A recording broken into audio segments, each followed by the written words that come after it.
Hello students, English Poetry first paper, BA first year. Today our topic is allegory. Okay, allegory means क्या होता है? लंबा रूपक.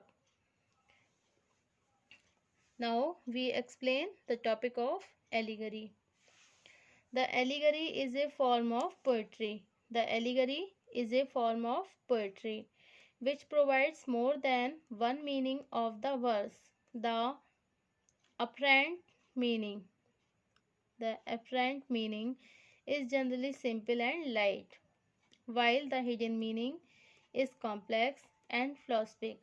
The philosophic meaning is expressed through the symbol. It is derived from the Greek word. It is derived from the Greek word allegoria, okay, which means a story either in prose or poetry. It is an implied metaphor that represents an abstract or spiritual meaning through concentrate or material forms. In other words, we can say that an allegory is a story that with two levels or meanings. First, there is the surface meaning. First, there is the surface meaning of the story, and second is the hidden meaning. First there is the surface meaning of the story and second is the hidden meaning. Okay, an allegory is used as an extended metaphor. It has been widely used in all forms of art because it illustrates complex ideas and concepts in such a way that it becomes comprehensive for the readers, viewers and listeners. Okay, now we explain again. The allegory is a form of poetry. Allegory क्या है? Is a form of poetry. एक ये काव्य की ही form है allegory, लंबा रूपक. Which provides more than a one meaning of the verse. Which provides, जो कि हमें प्रोवाइड्स करता है then one meaning of the verse. एक मीनिंग की अपेक्षा, मतलब एक से ज़्यादा मीनिंग हमें ये प्रोवाइड करता है. Okay, the apparent meaning is generally, और इसका जो अपरेंट मीनिंग है, अपरेंट का मतलब होता है बिल्कुल वास्तविक जैसा जो अर्थ होता है. इस जनरली सामान्य तौर पर कहा जाए तो ये बिल्कुल सिंपल होता है एंड लाइट, बहुत ही लाइट होता है. वाइल द हिडन मीनिंग, जबकि जो इसका हिडन मीनिंग होता है, जो इसका एक छिपा हुआ अर्थ होता है, इस कॉम्प्लेक्स, ये बहुत ज़्यादा जटिल होता है एंड फिलोसफिक, दार्शनिक होता है. Okay,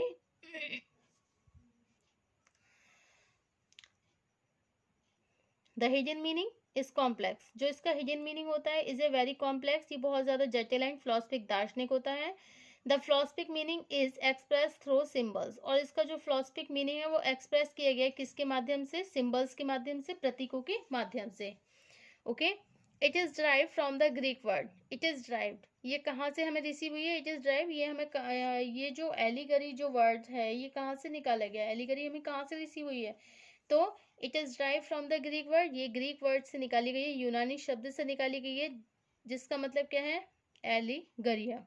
okay, which means a story either in prose or poetry. Which means a story, जिसका जो अर्थ है a story either in prose or poetry. Story either in prose or poetry, या किसमें मिलेगा? प्रोज में या फिर पोएट्री में.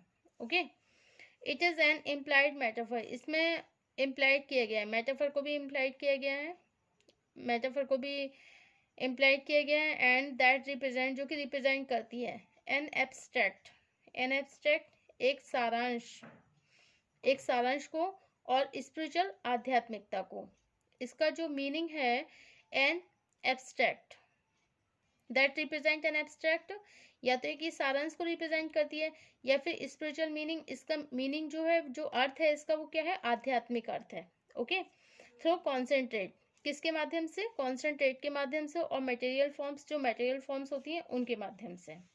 In the other word, we can say that an allegory is a story with two levels. Allegory is a story with two levels. Allegory जो है ये is a story, ये एक ऐसी story है with two levels. There we get a two levels, जहाँ पे हमें दो levels देखने के लिए मिलते हैं, और meanings two levels and two meanings. Okay, first there is the surface meaning. First पहला क्या है, सरफेस मीनिंग, जो इसकी जो सतह है उसका जो अर्थ है वो क्या है, of the story, story means कहानी का, कहानी की सरफेस पर जो भी फर्स्ट मीनिंग है वो हमें देखने के लिए मिलता है, मतलब बिल्कुल क्लियर, प्रत्यक्ष। And second is the hidden meaning, और सेकंड क्या है, हिडन मीनिंग है, एक बिल्कुल छिपा हुआ अर्थ है इसका।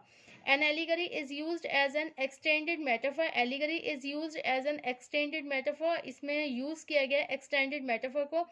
एक्सटेंडेड का मतलब क्या होता है, एक विस्तृत, एक वाइड मेटाफर को इसमें यूज किया गया है। It has been widely used in all forms of the art, और इसमें it has been widely used, इसमें विस्तृत तौर पे क्या यूज किया गया, in all forms of the art, art की जितनी भी फॉर्म्स हैं वो इसमें यूज की गई हैं। Because it illustrate complex ideas, because it's illustrate, क्योंकि इसमें व्याख्या की गई है एक कुछ जटिल आइडियाज के, concept in such a way, concept जो पहलू है, in such a way that it becomes comprehensive, ये बहुत ज़्यादा व्यापक हो जाता है। फॉर द रीडर्स, रीडर्स जो पाठक होते हैं, वीवर्स जो विचारक होते हैं, एंड लिसनर सुनने वाले। Okay, thus we can say that the allegory is a form of poetry which provides more than one meaning of the verse, and the apparent meaning is generally simple and light, while the hidden meaning is the complex and the philosophic. The philosophic meaning is expressed through symbols. It is derived from the Greek word allegoria, which means a story either in prose or poetry. It is an implied metaphor that represents an abstract and the spiritual meaning through concentrate of the material forms. Okay? In the other words, an allegory is a story with two levels. There is a two levels or meanings.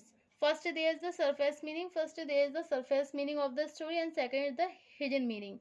An allegory is used as an extended metaphor. An allegory is used की गई है as an extended metaphor. It has been widely used in all forms. It has been widely used in all forms of art because it illustrates complex ideas.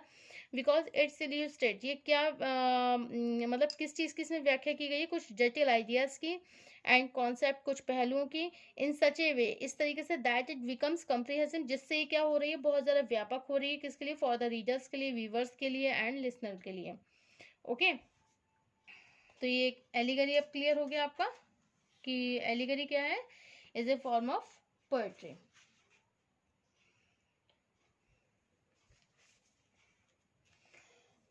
Okay, from the above discussion, it is quite clear that allegory is like other narratives. From the above discussion, जो भी आपको above discussion दिया है, it is quiet. ये बिल्कुल quiet है, शांत है, quite clear, बिल्कुल शांति के साथ कह सकते हैं. It is very clear, ये बहुत ही clear है. That allegory is like other narratives, और allegory is like other narratives, और दूसरे जो narratives हैं उनके ही समान है. novels, story और plays convey in an implied manner the story characters events that are the symbolical, और जो story है, characters हैं, events हैं, वो सब कैसी हैं, symbolical हैं. Fairy Queen by Edmund Spenser is a religious or moral allegory where characters represent virtues and vices. Okay, the story and the characters, events that are the symbolical, and the story and the characters, जो इसमें story है, characters हैं, and events हैं, that are the symbolical, बहुत ज़्यादा प्रतीकात्मक देखने के लिए हमें मिलते हैं. And fairy queen by the Edmund Spenser, और ये जो फेरी क्यून है by Edmund Spenser is a religious, ये बहुत ज़्यादा धार्मिक है, और मॉरल एलिगरी, और इसमें हमें नैतिक एलिगरी देखने के लिए मिलती है. वेयर कैरेक्टर्स रिप्रेजेंट वर्चुअस, यहाँ पे कुछ कैरेक्टर्स हैं रिप्रेजेंट करते हैं वर्चुअस माने बहुत ज़्यादा गुड एंड वाइसेस हैं. And the Red Cross Knight represent holiness, and dragons represent evil. Pilgrim's Progress by John Bunyan is a spiritual allegory about a spiritual journey. Pilgrim's Progress, जैसे एक है Pilgrim's Progress bye John banyan के द्वारा, इस spiritual, ये भी एक आध्यात्मिक एलिगरी है अबाउट ए स्पिरिचुअल, जिसमें स्पिरिचुअल जर्नी के बारे में बताया गया है. The Lord of Flies by William Golding has many allegory about society. Lord of Flies, जिसमें Lord of Flies by William Golding and many allegories about society. Okay, ये जो वाइल्ड गोल्डिंग है, हैज़ मैनी एलिगरी, उन्होंने बहुत सारी allegory लिखी हैं, और बहुत सारी एलिगरी उनके पास में, लेकिन वो सारी सोसाइटी से रिलेटेड हैं. मॉरलिटी से रिलेटेड है एंड रिलीजियन से रिलेटेड है. Okay. Animal farm by George Orwell is a political allegory of events in Russia and communism. Some social allegory are very specific as follows. One, all animals are equal, but a few are more equal than others. And second, pigs represent people in power. And third, boxers represent the working class. And fourth, Moses stand for the Russian Orthodox Church. Thus we see that the scope of allegory is very wide. इस प्रकार हम ये कह सकते हैं कि हम ये देखते हैं scope of allegory, जो allegory का scope है is very wide, वो बहुत ज़्यादा wide है. As it is applicable to all method of writing, it is applicable, ये applicable है all methods of writing, जो writing के methods हैं उन सभी में. ओके. चाहे वो प्रोज हो या फिर वर्स हो. Its purpose is to teach a moral lesson or to explain an ideas that is implicit. इसका जो उद्देश्य है to teach a moral lesson, वो ये है कि इसका मीनिंग जो है, जो इसका पर्पस है, जो उद्देश्य है वो ये है टीच ए मॉरल लेसन. ये मॉरल लेसन को टीच करना चाहते हैं और एक्सप्लेन एन आइडिया, एक्सप्लेन करते हैं आइडियाज को, that is implicit. Okay. So it has been widely used in all forms of art because it illustrates complex ideas, concepts in such a way that it becomes comprehensive for the readers, viewers and listener. And it is derived from the Greek word allegoria, which means a story either in prose or poetry. Okay. An allegory is story with two levels or meaning. इसमें दो levels होते हैं. First there is the surface meaning of the story and second is the hidden meaning. In short, it is a figurative treatment of one subject under the guise of another as a literary device. An allegory is used an extended metaphor. It has been widely used in all forms of art, but because it illustrates complex ideas and concepts and in such a way that it becomes comprehensive for the readers, viewers and listener. Okay, thank you for watching my YouTube channel.